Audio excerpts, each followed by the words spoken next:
Squint.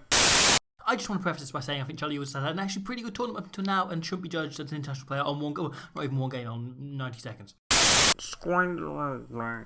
I think it's time we introduce a new metric for all international rugby. For too long, judging a performance of an individual has been too tricky. The sport requires too many different skills and parts. Some see, for example, Tame Basham's ball carrying and tackling as a boon. Others notice he's terrible at securing teammates' ball. Some focus on Ali Price getting charged down. Others, the fact the kicks when he doesn't are almost always exceptional. For too long, we've needed a central means of judging this that assesses the good against the bad, that judges an international performance. And so, I propose, new to Test Rugby, the Carter-Ewels Index. An 100-point scale going from scoring 33 points in a decisive Lions test to, well, the kind of hilarious performance Charlie Ewels gave at the weekend as he saw red faster than anybody else in the history of Test Rugby and stranded the side with 14 after just 82 seconds. Which is certainly one way of ending my long-standing face blindness for the guy. So, how did England keep themselves in it despite spending essentially an entire game down a man? And what took Ireland over the edge for what was ultimately still a record victory at Twickenham? And just how did this team score on the now patented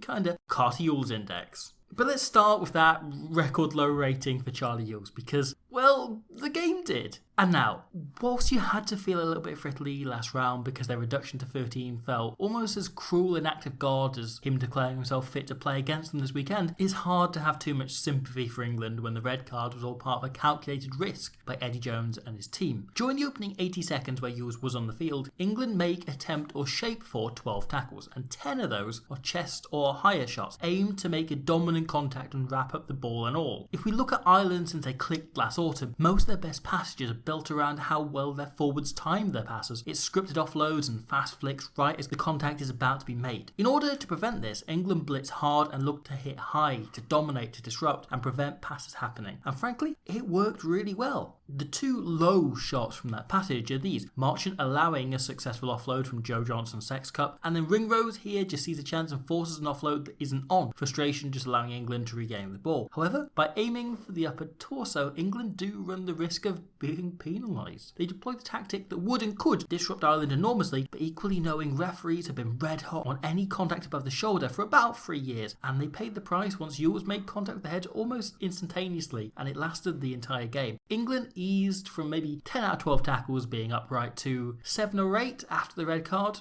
but we still saw, as the game rolled on, a huge number of upright tackles, and it continued to work. Here, both Laws and Sinclair go for the high channel, and it prompts a knock-on from Tyke Byrne, or here, Harry Randall shoots up to end the Sexton loop by just hitting him ball and all the moment he receives it. And even when they weren't prompting errors, it got into Ireland's head and disrupted their game in two separate ways. Not only did it prompt Ireland to follow Ringrose's lead and start throwing daft offloads such as this by low just after half-time, but we saw them frequently lowering their body position for the tackle and not chasing the passes they'd usually throw. However, you can't help but feel if the Ewels card had never been given and England kept up the ferocity of that first passage for the entire game, we'd just be talking about ranking a different player's contributions on the Carter-Ewels Index against the red card they just gave away in that parallel universe. This tackling still typified a pretty ferocious middle 60 from England without the ball. The scrum seemed exceptional, but as ever I have no idea what the hell's going on in that thing, so I'm not going to comment. But once they did secure the egg, things still aren't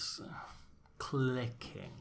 As I discussed last week, England have adopted a new system in attack, but that system is the lack of a system. Most teams play a recognised shape, a 1-3-3-1, 1-3-2-2, a structure with their forwards that allows the backs to play off them. But England abandoned theirs after 2 phases in favour of vibes and just making things up as they go along. Eddie Jones says it's a structure with no ceiling, but this Six Nations, all that's meant is it's letting the rain in, as it has failed to create a single try against any team not called Italy. It's on Marcus Smith's shoulders to call each shape and play on the fly, and the team to adjust. One of the best clips we've seen to showcase this All Six Nations can be seen here. Jack now plucks the ball out of the air and Genge takes it in to allow England time to set. England have adopted what would be a fairly standard 1-3-3-1 as the first phase, but the red card means there's no additional one, so Slade and Malins clear out as England prepare for a second phase under a set shape, Smith inviting Itoje onto the ball. He then floods blindside, and as England continue to play, just pretend you work for ITV and keep your eye on Marcus Smith. Because England are playing on the whim of what Smith spots from the defence, he keeps switching between open and blind, and whereas, say, Paolo Garbisi loves doing this, loves switching back, when he does it, he goes on his own. With Smith, there's a gaggle of little geese following behind, the entire team running side to side on his shoulder. This has its ups and downs. It's hard for a defence to read, but here, England set them all off the line out and then spread it wide for the first phase before slotting into a primary 1-3-3-1. This draws enough Irish eyes that just give Marchant time to line up Simmons one-on-one and allow him to bullock into the 22. However, whilst the support play is great, it means Marcus Smith is the guy at the bottom of the ruck, and then Slade has to step in last minute and try and sort something out, but it's a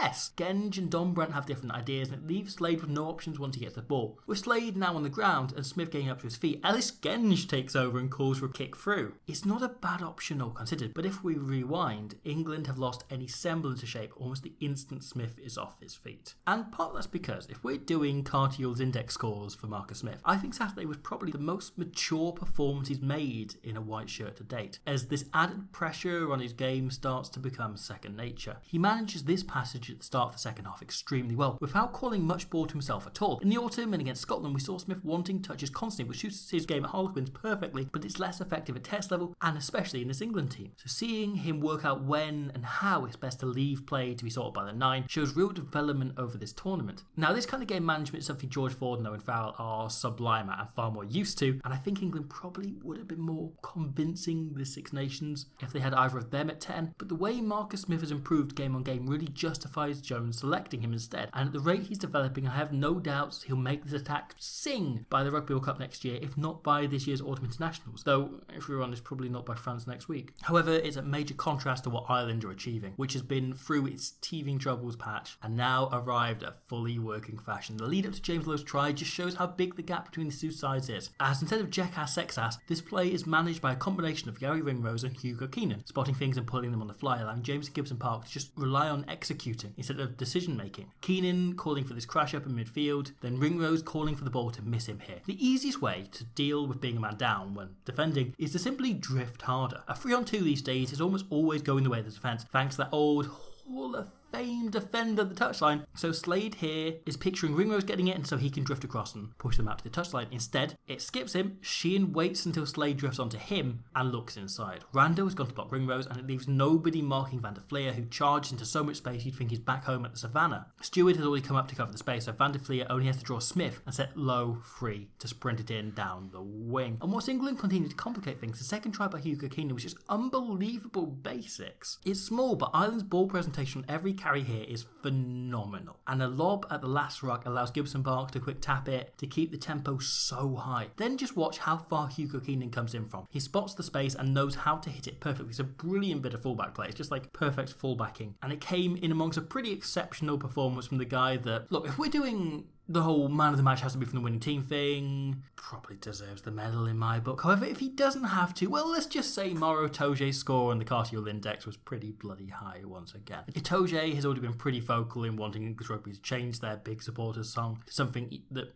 isn't a slave anthem. But if he keeps playing like this, we're going to need to change the badge as well, because right now the Red Rose has the most prickly fawn any opposition side has seen since Richie McCaw retired. From blocking Conway's kick here to this unbelievable moment, I have no idea how England let it be the case that Itoje is chasing on his own like a winger. It's, not a great sign. But what a phenomenal job he does. It's brilliant. And then we have the cheating. Oh boy, the cheating. Anybody who says the fact that Itoje constantly cheats is a bad thing, it's just objectively wrong. It's what he's best at. Itoje's the best player the world has seen since Richie McCaw retired at getting away with cheating. And it's maybe England's biggest attribute, never mind his. This is world class. And he almost gets away with it. Even when the TMO picks it up, he doesn't get a yellow card, meaning it's 100% worth it because it prevents this near certain try. Mauro Itoje is currently in his final form, and it's quite some sight to see. I don't want to talk about him too much because I've basically spent the entire Six Nations banging on about him, but and also because, also kind of in their final form are Andy Farrell's Ireland, because let's be honest, we've seen the story a year out from World Cup before. Jack Conan's try here coming from a lovely touch by Keenan as he once again tries to prevent the drift by forcing Nowell to step in. The moment he does, the extra man space is found, and whilst Nowell recovers to make the tackle, England are slow to reset and Conan can hit the Yule-shaped hole to cross for a third try. Very deserved. Whilst the fourth, scored eventually by Finlay Bealham, comes once again from the drift. Smith stood wider than usual to cover more space, and and Murray able to put low into that space before Beelan barrels over to finish the thing. Ireland wobbled a little bit in the second half, but the way they pulled themselves together shows what a mature team they're becoming and the way their game management has just improved constantly over the course of the last 2 years under Farrell. And I think it bodes really well going forwards. And it ultimately led them to a record victory at Twickenham. We can all talk about the red card over and over again, but it leaves us in a situation now where Ireland are hoping for the side they've just tonked to do them a favour out in Paris and give them a lovely little championship so they can overtake Wales as the winners who spent the most time up against 14 men or fewer. England, however, will head to France focused solely on themselves, knowing it's another chance to click everything into place ahead of 2023, hoping the attack functions, defence remains ferocious, and a few more players can match Ito's scores on the old Carter Yules index. It's a huge final weekend coming up. Thank you for watching. I apologise it's not quite as detailed as I perhaps would have liked it to be, but this week having a 6-day turnaround, very short turnaround anyway, to knock out 3 of these before Super Saturday, always tricky, and something had to slide in the end, and ultimately that ended up being the last one I got to, and I'm sorry about that. But yeah, thank you for watching that. There is more coming. There's videos in every game so far, and obviously then there'll be the 3 for Super Saturday next week, plus you've got the Women's Six Nations coming up afterwards. There's a podcast as well. This week we look at Scotland's win over Zimbabwe from the 1987 World Cup, which I'm sure all of you are delighted by the thought. Please have a flick around and you'll see more stuff, and I'll see you very soon after Super Saturday for rugby.